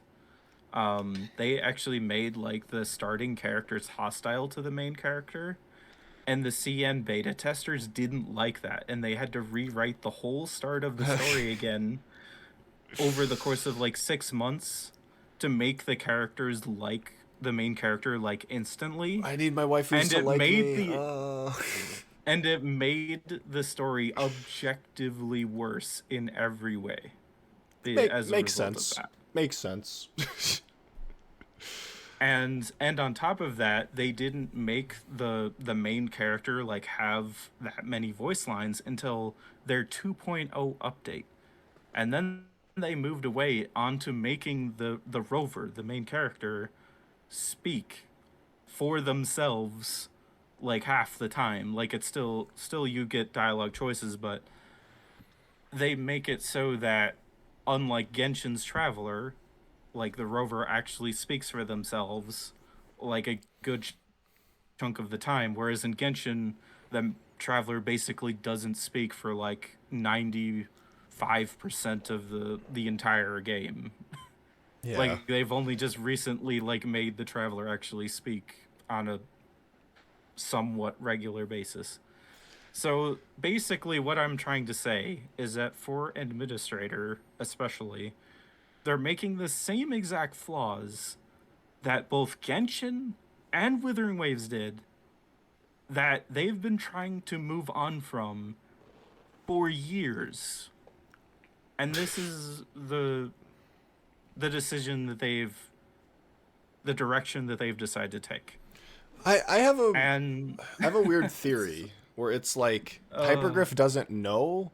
They want to make another Doctor, but they're hesitant to make the Administrator his own character because they know for a right, fact people want that self-insert stuff. And so the Administrator is both half his own deal and half just the self-insert slop character, where they're too afraid to go too much into making the Administrator his own thing. Like, that's kind of my theory with it. probably because, like we've kind of talked about, like at least for me, like the whole mysterious past thing, whatever. Yeah. I just don't care. I'm not invested in it whatsoever. Yeah, because they There's don't do anything with it. It's like, oh, right, you're a cool guy. Oh, he must have done cool things in the past. It's like, yeah, I don't care. and the other thing too, that with the amnesia, is that if they were determined to go that route, there was a cutscene that was in Tobo's video that reminded me, and you also talked about while you were reacting to it, is that there's a cutscene where administrators ask Perlica, "Wait, aren't we the ones who put Iridium here?" Like after seeing like the first Yes. Aripathy Yes, let's get into that. Okay. victim. Yeah, let's talk What about they could let's have, talk about Ginny. well, Ugh. Continue. yeah. Continue. What I was going to say as a way of making it interesting, if they were determined to go the amnesia route, was what if when administrator asked Prolica about aren't we the ones who put Iridium here, like she goes on as like, yes, but it also done so much good and blah blah blah. What if that planted seeds in administrator's mind of him distrusting Enfield itself? That would be That interesting. throughout this, yeah, But throughout the no, story, that like, makes sense. It's like, oh, what if Perlica's the bad guy? Yeah. Like what if, yeah, what if the like, oh well, yeah, that's a really good point. It's just like, oh wait, everyone's treating me really nicely. Everyone's like really cool. Perlica is like, yeah. What if I was a bad person previously and I've managed and all these people agreed with my previously bad form and I need to go against that? That's a really good point. That would have been much more interesting. But and that would require yeah, the administrator have agency and we can't have that. yeah. And that would also like give kind of like a reverse storyline of like how Amia is in the Arknight story, because as someone who has read like a decent amount of the stories in original Arknights, Amia, who's with the Doctor, as you go throughout the beginning chapters of the story, like for an example, you kill Skullshatter. At the end of that, Amia is questioning herself. Yeah. Rhodes Island is supposed to be, we're supposed to be making efforts to save the infected, and yet Amia is telling herself, I am the one killing them as a result of disagreements between our directions. Like, am I doing the right thing? Yeah, Like yeah. That's like a huge that part sort of of the thing. yeah, that's a huge part of the original story and kind of Amiya's character. Yeah. Yeah. And how she grows past that and kind of like accepts the suffering to hopefully get to fulfill a greater goal. Well, they could have done something similar, like sort of in reverse for Edmund. Like Yeah. he's distrustful of Perlica and Enfield itself, because he, like with the amnesia, being like the ends doesn't necessarily justify the means Yeah. type Yeah. of thing. And they could have done something interesting with that, but as we're gonna talk about, they just did not at Yeah. all. Yeah, they okay, yeah, we'll talk about the Ginny scene. So as you were talking about the administrator and Perlica, they find this little girl named Ginny and she has caught Aripathy. And so we need to go on a mission to get her some I don't think we go on a mission to get her supplies, do we? I don't remember. But we give her treatment. We give her some supplies. Yeah. And there's a discussion, there's an exchange between the administrator and Perlica where at the very, very end of it, the administrator says, "Wait, but we," or like Perlica is explaining Eripathy because the administrator obviously doesn't remember, and for the audience who hasn't played original Arknights, she doesn't explain it in as good of a way as she should have. She explained it in a very, very long and boring way, but Yeah. the administrator asks, "Wait a minute, aren't we the ones who planted Eripathy? Because Endfield, is on Talos 2, and they're literally planting Originium in the ground so that they can harvest it for their, for the industrialization, ideas that they want, so that they can provide supplies to the people of Talos 2. It's a power source." And so, you have this conflict of, wait a minute, we're doing this thing, we're using Originium to better the world of Talos 2, but at the same time it is causing people to be sick. And Perlica's response is to just say, "Yeah, but it's okay because we're doing good." And it completely shatters any potential of there being any moral grayness in regards to how Eripathy is treated. Not only that, but they also just kind of ignore all of the actual there's a scene where, I don't know if it was Perlica or Chen talking about how, oh yeah, back then there was like a bunch of like prejudice and a lot of like issues within interpersonal relationships because of Eripathy, that, but we've gone past that now. Like we're good now. And it's like they just downplay Eripathy as just a consequence. Just like, oh, it happens sometimes. Yeah, it's not good, but just take your meds and you'll be fine. Like Yeah. This entire plot point that is the entirety of what makes Arknights a story is just like, yeah, people get sick sometimes. It's just the flu. And you know what is the worst part of all that? Is that in OG Arknights, they did a very good job on making every faction be, well, the early game factions, like when it comes to like treating the infected and stuff, being morally gray. Like the reunion movement, they were striking out against the unjust treatment of them just because they were infected. Yeah. Whereas Rhodes Island was trying to find a cure for it and trying to get people to work together and stuff like that. So you could actually, like, it presents itself in such a way that you can agree with Reunion's movements. Yes.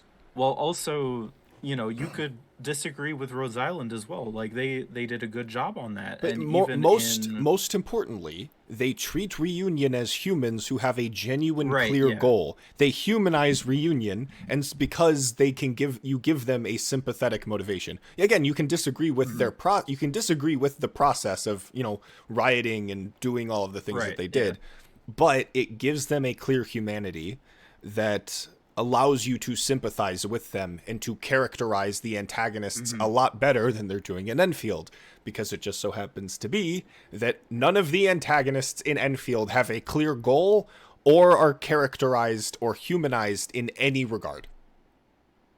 Yeah, and going back to what I said about Amiya, like after killing Skull Shatter, she was devastated and she was questioning herself about what they were doing and everything, and that was, like you said, like humanize the other characters, because it's like, to the characters in the game, like these were other human beings that they unfortunately had to take out because of what they were doing. Yes. And everything. That's a really good point. That's such a good point. Like the fact that Amiya felt genuine dread over Misha's death. It's like, yes. And it contrasts so horrendously with what Enfield does with the Landbreakers. They are nothing. Yeah. They are just the bad guys. And they kind, like, there was a scene. Do you remember the main baddie's name? Because I don't. But Nefarian. Nefereth. Yeah, Nefereth. Oh, Nefereth. Yeah, Nefereth is like, she's like, her, like, there's a bit of dialogue I remember in one of the scenes that was legitimately kind of good. I actually really like the dialogue where she's like talking, she's talking to all of the Landbreakers, and she's saying like, they, they oppress you, they treat you, poorly, like you're just rogues, you don't deserve any of this. We're gonna rise up and we'll take back, we'll like we'll treat ourselves better. They're looking down on you. They're elitists, that kind of stuff. And it Mm-hmm. does kind of lend to like, okay, this is kind of a motivation. But the thing is that every single landbreaker is just treated, well, the bad landbreakers, I should say, are just treated as Mm-hmm. just these generic bad guys who just go around vandalizing shit and like hurting people, except we'd never see them hurt anyone. They're just vandals who are annoying, I guess. And so that's 100% justification to just murdering them for no reason. And again, it's like Neferith isn't really explained as an antagonist. She's kind of Not menacing, I really, guess. no. But there's no motivation that's ever like you don't need to make a sympathetic villain. You don't need to make a villain that's like you can 100% relate to. But you have to at least humanize them and give them some purpose.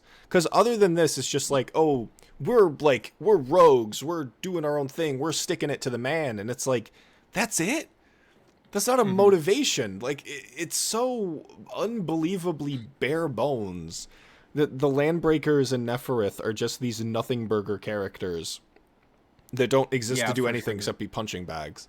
And it's frustrating because when you do compare it to something like Arknights that does genuinely take its antagonist seriously and does, want to characterize them and humanize them, it begs the question on why I even care about the story to begin with. Because so much of the story doesn't even like matter around Neferith. It's literally just like you meet. She's in like one scene. Everything else is just Right, you yeah. wandering around doing random shit, doing random chores. Like it's there isn't a main plot. It's just you doing shit. It's like, oh, go do the base thing Mm-hmm. here. Oh, we got to go to the science park to pick up this thing. Oh, now we have the thing. Now let's remove the blight. Oh, we got to go. Oh no, there's like the storm happening over our power plant, so we got to go stop that. Like it's just random shit that happens. There isn't like it doesn't feel like there is an end goal. It doesn't feel like that there's a plot. It just feels like random shit happening for no reason. And so it's so difficult to get invested into this non-story on top of how verbose and repetitive the dialogue is that I can't help but just skip like I try my best to read it, but it is so hard to pay attention to it. It is just Right. genuinely boring and nothing, and there's no payoff to anything. It's just like, oh, well, you do the story so you can unlock the next area. That's why. There's no motive for me to want to engage with the story because every character is boring. Every character is either boring like Perlica or obnoxious like Yvonne, or there's no motivation for anything. The antagonists don't exist. We just do random shit. There's no payoff for anything. It's frustrating just how terrible the writing and story is. But And apparently it and gets as better in I Wuling. Apparently it gets better in Wuling. We haven't Yeah. reached Wuling yet. Apparently it gets good there. But Mm-hmm. we okay, Loey, do you have any idea how many hours you put into the game? Because I'm estimating around like 20 for me. Because I don't know. I don't know if there's a counter. I don't know my exact amount either. It's probably like 12 to 15, so Yeah, I'm sure one of yeah, somewhere around there. yeah. It's And like and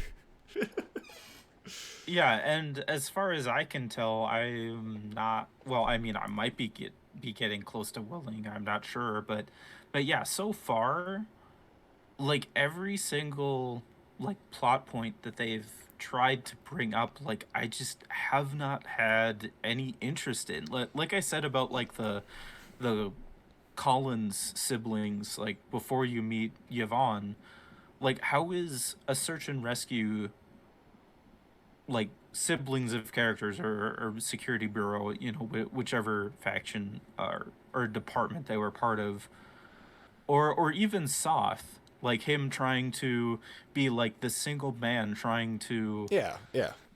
make his settlement work together, being like this makeshift leader that obviously was put into the role without him necessarily wanting it.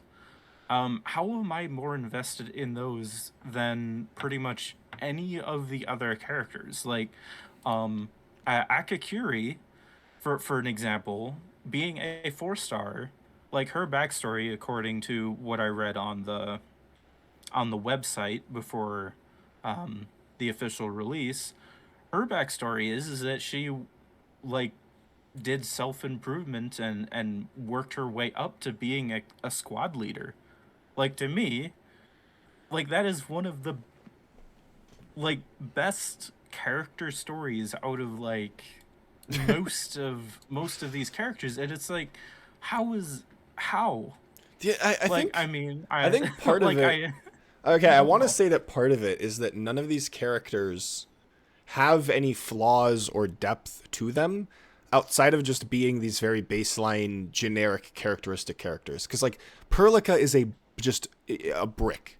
She talks boring. She's Yeah. very matter of fact. She doesn't really have that much personality, and there's nothing wrong with having that role. It's very similar to Calcit in a way, but Mhm. there's nothing about her that is interesting to think about or latch onto. She doesn't have any character traits that you can really like think about or see potential growth or change in. Not a single character in the many hours that I've been playing has even been presented with a potential arc. None of these characters feel like that they can or will ever grow. They're all just Right. kind of boilerplate like archetypes.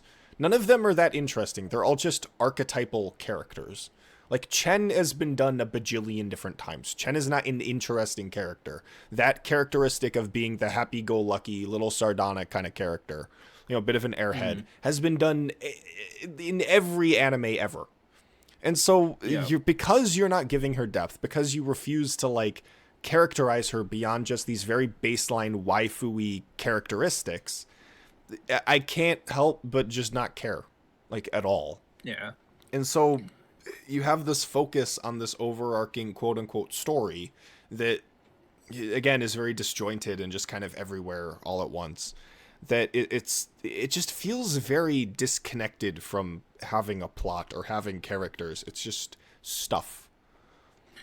And you know what is really when you talk about Perlica, you know what is so disappointing is that like you said, Kelsa in a way is very similar to Perlica, being like matter of fact, serious, and all that. But because she has that characterization of despising the doctor and also being like, "Oh, you better take care of Amia or else," type of thing, Yeah. in the middle of the story, like it gave her well, also her status as well, because you only see her being like the head of the pharmaceutical department of your company. It's like, how did she become basically the effective leader of Rhodes Island when she's just a medical character? And then you find later on, oh, she actually does a lot of things behind the scenes on top of everything. And then you also learn, like, in different events that she's been to a lot of different places. Like the mystery behind what little hints that they give you besides her initial characterization, like, paid off, whereas Perlica just doesn't have any hints of like anything other than she's old enough to remember who the Endman is, and then she cares a lot about the Endman for some reason, And and that's kind of what's it. interesting about it is that everyone cares about the Endman. So it's not even like Right, that's an so interesting trait, to begin with. yeah, It's so I just don't know. yeah, no, it's just every character is just the same kind of like it, it's it's frustrating. It's frustrating because it's such It is uh because like as like to finish up the discussing the story yeah. in OG Arknights, like throughout all of the games that I have played, I will genuinely say that OG Arknights has one of the best world buildings of any game or story I have ever played. Yeah, yeah. And I have enjoyed like 90%, probably 95%, really. Like there's only a handful of events that event stories that I have read that I didn't really care for as much. But that was more so to do with their length and not necessarily the content as well. Yeah. Uh but for the most part, I have genuinely enjoyed like almost every single event story that I have read. And And I haven't really gone into it too much, but my favorite character in Arknights is Dusk. Oh, And one of the reasons why I became so passionate about her character is because in her event story, and I missed it the first time I read it, is that this the second time that I read it, and at the time I was doing story clips videos of the story. Like I was doing like 2 minute yeah. videos of sections of the story. So I felt obligated to read it again to refresh myself and to find scenes and whatever. I came across a line that changed her character entirely for me, and it was a single line for the most part. Like there was also a little bit extra to add on top of it, but for a bit of context, Dusk can basically paint stuff, and that her paintings can become alive essentially. Yeah. And she basically hid herself into one of her paintings because she doesn't really want to deal with the outside world. And one of the lines that she says is, "Everything I painted was to question myself." And that changed everything with how I perceived that character. And that either in that same scene or a scene later, she talks with another character, Saga, about how she views, like she basically sees her actions as being meaningless because they're ultimately being determined by forces that she cannot control, like like a deity, like having everything be determined, Yeah. or fate, Yeah. Yeah. however you want to describe it. So she felt like her actions did not matter. And also that's kind of why I wanted to do a video about her specifically, but at some point. But also there's also some other stories about like how she was Nian talks about how she was prideful in the past, and all this various different stuff. So it's like, how does a single scene take a character that's like, haha, the funny, neat painter who doesn't want to work and who's stinky and avoids all these other people? How does one single voice line change that character from being that to being like, oh, maybe there's something to this? Like, that is the kind of writing that OG Arknights just, they have done so well throughout the years. And the fact that Enfield, with their story, has released in this state, like all I can say is that I am disappointed. Yeah. In like I cannot overstate how disappointing the story is. Like I'm enjoying the gameplay, I'm enjoying the factory, and stuff like that, and I'm probably enjoying the combat possibly even more than you, Bloop, based on how critical you've been of it. No, of course. Yeah. Um, but the story overall, like I cannot overstate like just how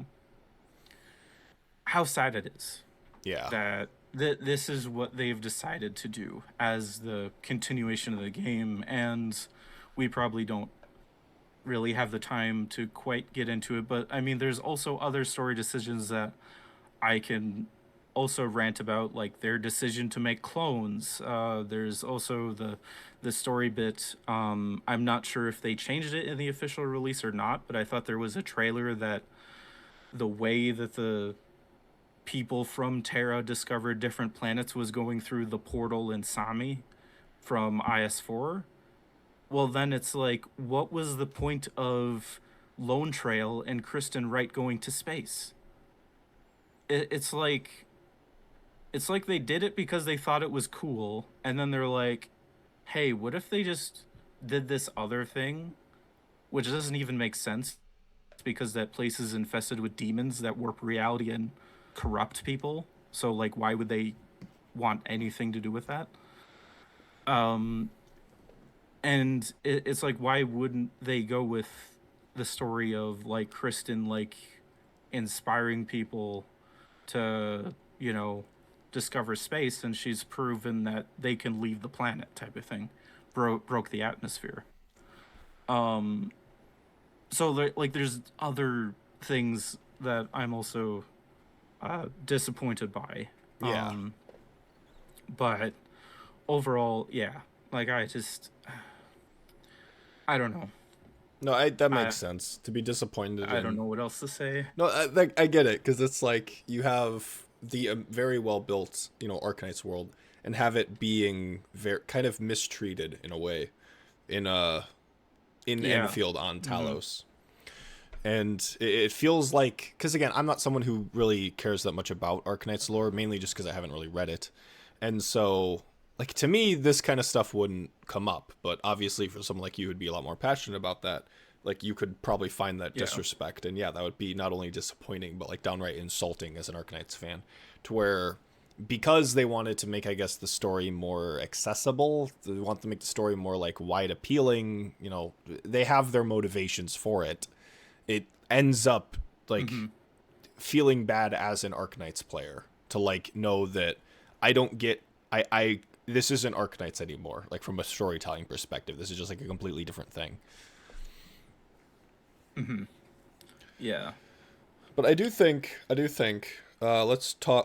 let's end this with some positive stuff. Let's talk about the base. We haven't talked about the base yet. Yeah. We need to talk about the base. Yes, I love the Um. base. The base is so good.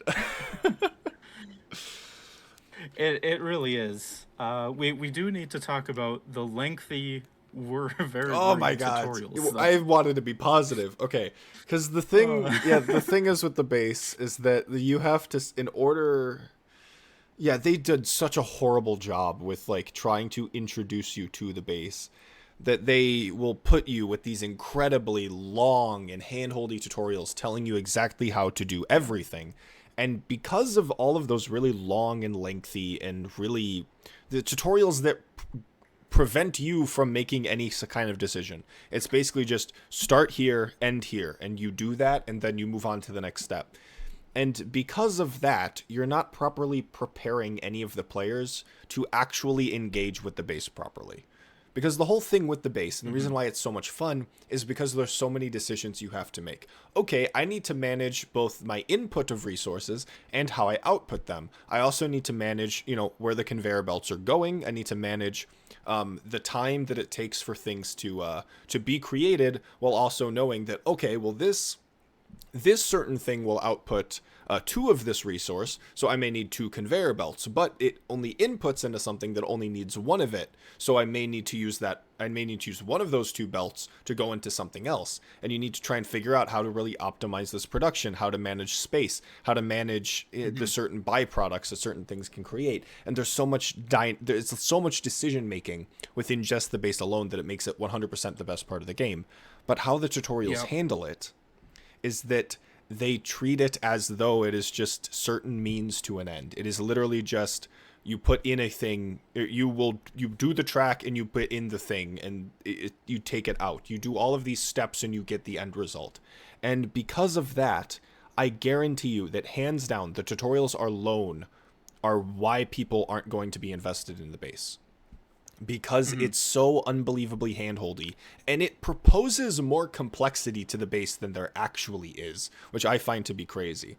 Right. And Yeah. so I can't imagine a new player who probably isn't that interested, who's like, okay, I want to try out this new Enfield thing. It's similar to games I've played in the past, but it has this base mechanic. I'm a little hesitant on that, but I want to give it a try. And then they're met with these Mm-hmm. incredibly slow and boring handholdy tutorials that give the impression that this base is so incredibly complicated that you're not capable, that it would be too hard to just give players the tools to like deal with it. And so Mm-hmm. because of this, players aren't capable of naturally gaining the skills that they need to tackle the problems that the base is going to create. It does horribly as a tutorial to actually teach you how to use the base. And Mm-hmm. it's really really bad because they have like step-by-step guides for every single like machine, every single item, Yep. even though a lot of them just fulfill the same role. It's just like input thing, it turns it into different thing, output it. but instead they feel the need to just like tell you exactly how they work and exactly what materials they will create and how that like, you know, like, oh, in order to make the healing item you need this thing and this thing and this thing, and you need to put them in this order, and then you output it, and it's just all of that crap. Just like it you know, it infantizes the infantilizes like the players as though they're just incapable of figuring this shit out for themselves when it's really not that difficult. And so Yeah, and and I kind of want to add a bit on top of that. What makes the matters worse for the tutorial part is that in the main story they have tutorials to do the things, and I think the tutorials like in the main story are fine, or actually quite a bit better in some ways, but then they make you do tutorials like in the dedicated tutorial section that's basically the same thing but more wordy and more handholdy. yeah. So you're essentially doing like the same tutorial again, but because you did it in the main story and not the simulation, uh, they have you do it again if you want the both the pearl currency, but there's also some that give you recipes by themselves. So you have to do it for Yeah. specific things, like whether you like it or not. And I want to say that for anyone who is struggling with the base or are getting overwhelmed with the tutorials, I've been recently talking to you, Bloop, I think it was yesterday, about me discovering. I discovered like how to make specific materials on my own, like which figuring out like which machines make what. Yeah. So some of those machines are like, oh, you need dust, originium dust, and you need this other thing to create this other material. And me being like, okay, so I need a refining unit to make the, or a grinding unit to make the dust, and then I need this other machine to make this other component to go into this bigger machine that makes the final product, like making batteries. I forget exactly what materials you need for that, Yeah, it's the but dust me, and amethyst parts, yeah. yeah, so something like that. And I can tell you, so for anyone who's been struggling with that, me figuring all of that stuff out on my own without using the tutorial made it 100 times. I cannot overstate enough like how much more satisfying it was to figure that out on my own without looking at the tutorials Yeah. for that. Okay, And there is something I want to mention because it's very similar to what you're saying. Is that the bonus objectives in the tutorials don't oh yeah, handhold you, and they are exactly what the tutorials should have been. But for some, it's like they literally Hypergriff made the tutorials correctly, but made them optional objectives in the tutorials, where they just say, "Do this," yeah, and then they give you some stuff, and then they will present you with certain things, and they'll often just say like, "Here's an example that you can reference. Now try and do the correct thing." And that would have made infinitely more sense to be the actual tutorials, because that's often how I learned how things worked better, by just giving me the stuff and yeah. telling me to just go do it by myself, rather than this constant and obnoxious hand-holding crap that makes the tutorials just a slog to sit through. It might as well just be a video that is playing, just telling you how things work. You're not interacting with anything. You're not learning anything because you're not interacting with anything. And it's But yeah, I do want to emphasize again for anyone who's been struggling with that, is that not doing the simulations and figuring out stuff on my own made it so much more fun, and also like discovering new mining areas and like connecting them to the network, like that was a lot of fun, like creating my own zip line for the oh, first time, definitely, yeah. and everything, like expanding your network in that way, like progressing in that way was a lot of fun. So I do want to mention that. However, well, this is more so about the game itself, but I do want to mention like one last thing that I'm not entirely a fan of. This is not really anything to do with the base specifically, but how many different daily systems Enfield has. Oh, you're so right. Yeah. So so OG Arknights, especially before their somewhat recent base update, was one of the most tedious like games in the sense of you log in and then you have to do a bunch of stuff. Like you have to deal with like rotating operators in order to make sure that they aren't exhausted, and then you had to go to each of your friends' bases to gain credits, and then all this all this stuff, and then you had your typical crafting, or not crafting, trust and spending your sanity. Enfield is like, hey, how about we add more daily systems? So you have the Ugh. recycling centers, you need to go to each one every day. You have the stock exchange stuff to buy things and then sell at your friend's spaceship.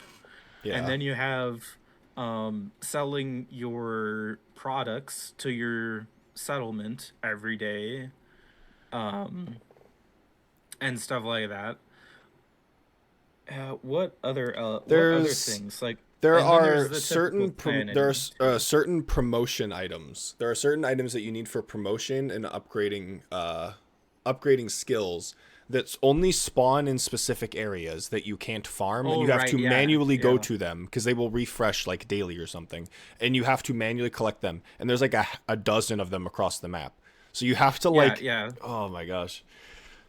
Yeah. So you have to collect those like rare promotion materials like every so often as well. So you have like, oh yeah, and then I just recently All the unlocked farming the stages delivery too. All of system. the farming stages you do to spend your sanity, because there's sanity in this game for some reason. Yeah, It takes the Genshin like style of farming, where you can farm for resources in certain like little battle stations, little battle areas, but yeah, it costs sanity to do it. And so there's another thing you have to do every single day on top of your dailies and like all of the different event rewards that you have to do.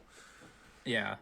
And then there's also like the delivery system. Like I just unlocked that, and it sounded like there's three different like delivery requests that you can do every day, and it's like, oh my goodness, like, why, like it's gonna after like the honeymoon period is done, like within like a week, like dealing with that every single day, like when I found out that the quarry and the whatever the science place, Science Park. the science, yeah, the park had a recycling station, I genuinely was like, come on, really? Like I wasn't even excited that I got more upgrade materials because I saw it as, oh, this is something I'm going to have to do every single day if I want to get those resources. Like I didn't see it as a positive. Loey, but it's free items. Don't you love free items? I Yeah. love things being added to my inventory so I can screenshot them and send them to people on Discord.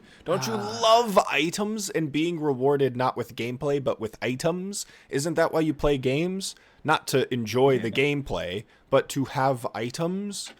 Come on, man. Yeah, so I am just saying that I really thought they would have learned from OG Arknights, because genuinely the base system with like rotating your And they operators and literally stuff. have the base on top of all of this. Right, right. They brought back the reception center, so you gotta do all that crap. Oh, You right, have to do yeah. clues again. You also have to rotate your operators out, so Yeah, they're that's working true. on their thing. It's literally just it's everything Arknights does plus a dozen other things you also have to do every single Yeah, day. And it's made and even I worse because it's an open world game and you have to manually go to those right. places in order to do those things. Yeah, I just wanted to have like this relatively small segment talking about that, because I'm like, I really genuinely thought that Hypergrip would have learned their lesson from OG Arknights, because they literally did an entire like base rework for the Rhodes Island ship, or how you do your base and your skill rotations. They finally did an update to it to make it so it wasn't the most tedious thing ever. and, and yeah, like I said, they have like double, triple the systems in Enfield for daily crap, and it's like, No, you're. are I you haven't even kidding thought of me? that. Like, you're right. That's it's crazy because I've ignored like most of it so far because I'm like I don't really care. I just want to do what I want to do.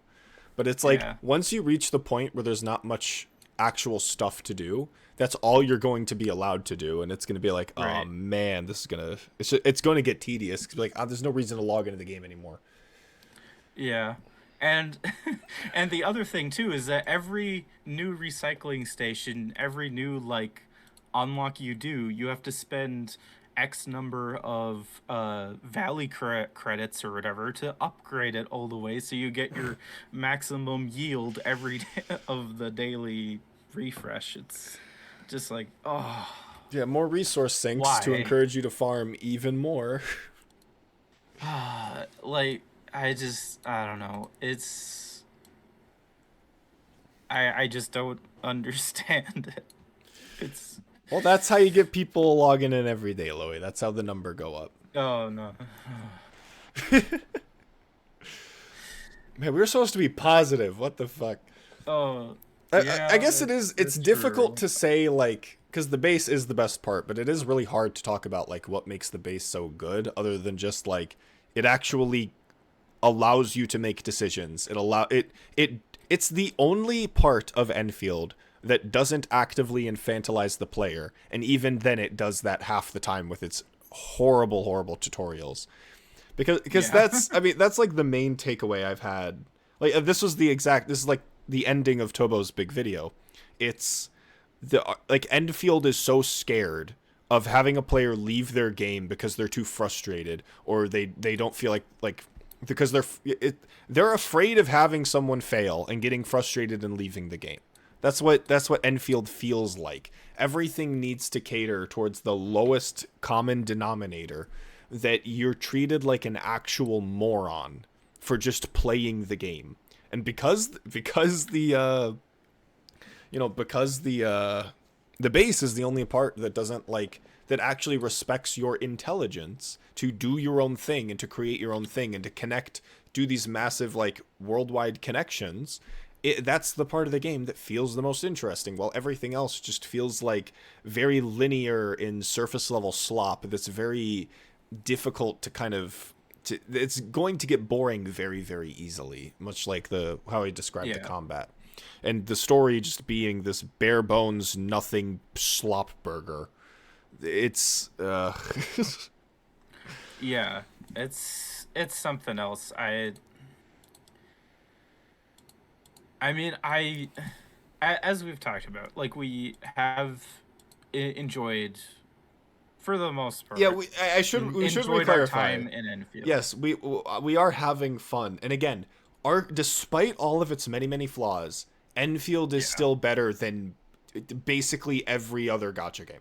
With the exception of Arknights and the Battle Cats, like Enfield is Yeah. genuinely like one of the better gotcha games I've played. Which if I don't think says that much about Enfield, but it says a lot about every other gotcha game. Yeah. But And I think that is kind of like why in many ways like I can really relate to like Tobo doing like his really long videos that we've watched. yeah. Even if we don't disagree with all of it. But a big thing about the whole thing was that Arknights for both of us like is so unique and so amazing at what it does that having their first major game that they want to, present as their like next big project The that legacy they've of invested all this Arknights. money in. Yeah, like it makes it so that you want to put it at the highest standard, and yet at the same time, it just completely misses the mark, and then you can't help but be like, ah, why did they make this decision? Like, oh, Yeah. this could have been so much better. And since Tobo actually played the beta and actually like explained in his latest video that like, oh, well, they made this system like how you unlock the base. Be like, oh, you produce this amount of materials, and then you just like buy the upgrade, and in a sense that made sure that you knew, you know, the basics of the base to create that item to unlock the upgrade to make your base better. Like it felt Yeah. like actual natural progression, like, and how much better that was, even though that as someone who's never played like Factorio or Satisfactory, like unlocking points through exploration like has been okay for me, but hearing that the beta had this other system that made a lot more sense, I was like, Yeah. why did they why did they change that? Yeah, the current Like, system isn't bad, but the old version was objectively better, yeah, which is what's like crazy. Because that is what like Enfield is. It has so much potential, so many cool ideas, but it just fails on so many of them. It only reaches like half of the potential that it could have. It has so yeah, it's so inspired that it just collapses under the weight of its own like potential in a weird way. That it's very yeah. frustrating to see what it currently is versus what it could have been. Because we don't play Arknights because it's a gotcha game. We play Arknights because Hmm. it's a really good game. And so, Yeah, when you have these design philosophies that lead into making Arknights such a good game, and having that same company take the same IP and make something that is more derivative of the already derivative slop that exists on the market, that now hmm, that identity that Arknights had of being this incredibly unique and fun game, it doesn't matter anymore. We don't have that much of a motivation to. We don't have the same motivation to play Enfield as we do to have if we do with Arknights, and so right, yeah, it's that's going to be innately frustrating because we're not quote unquote gotcha gamers. We're people who just want to play games, and Enfield could hmm, have been another one of those games for us to really latch onto, in the same light of how it yeah, is with Arknights. But instead, it's Genshin, but better, and that's not hmm, enough to really captivate the same spark that normal Arknights has. And yeah. so, And to also say like what you were talking about, like for getting involved with Enfield, like I've played OG Arknights for over five, or I think this year will be my fifth year. Actually, no, I started in 2020. I keep getting confused because I'm not a day one player. I started like 5 months, 5 or 6 months in. Uh, I've played Arknights now that I got my years right, for 5.5 years, and I like even to this day, like the last few number of events, even though that I like Bloop, I have been very critical of the recent 6-star characters, um, and not really been able to be excited for them. Or there has been very few that I've been excited for. I should clarify. Um, the last few events like have been really enjoyable, and it's clear that they haven't run out of ideas. And it's a game that I've thoroughly enjoyed. You know, the story, the world building, the characters, and obviously the gameplay so much that I've continued playing for that long. And it's like I wanted Enfield to be a game that I can dive in that much, but like you said, it's trying to do so many different things without being focused, that and especially like what we talked about with the story, unfortunately Enfield isn't that. And like I said, it feels like with a lot of things that they're making the same mistakes that Withering Waves did, where Withering Waves took in a lot of feedback from beta testers saying that they wanted this other thing being closer to what Genshin is, or they wanted the story to be different, and it made the game worse and being identify or identityless, and they only gained their foot back when they did their 2.0 update. Like, I don't know how long exactly that was because I started in like 2.6 or something. Uh, but when they did the 2.0 update, then the game finally started having more of a concrete identity of what they wanted from the game and how they wanted the game to feel like, because that was when they introduced the flying, and recently they added the motorbike. So now Withering Waves feels like the more, not only do they have the faster paced combat compared to Genshin, but also now they have mounts, essentially, like, or a way of traversing the area quicker and in a fun way, to give themselves more of an identity. Um, and I see a lot of those mistakes, like with Enfield. Like, the base is a huge part of what makes Enfield Enfield, and also it is a very fun aspect of it. But I just don't. It's not enough for it to stand on, I think. Enfield, I think the biggest issue with Enfield, at least for us, is that Enfield is trying to appeal towards so many different demographics, Yeah. except us. It's appealing towards, it's attempting to appeal towards literally everyone except us, except the people who enjoy Arknights for Arknights, the gameplay of Arknights. And that's probably the most frustrating thing of it. Feels like a weird betrayal of sorts.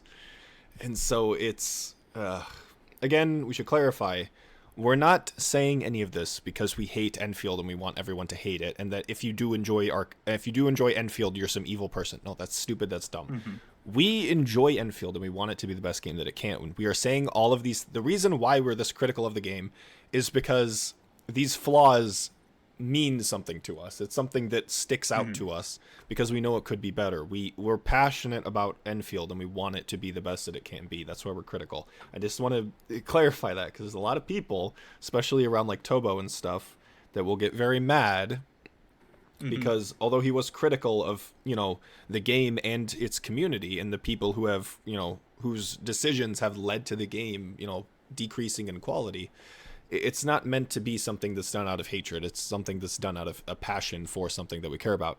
And another thing I want to mention, I had all of these opinions before I watched Tobo's video. So none of this is me just regurgitating Tobo's video.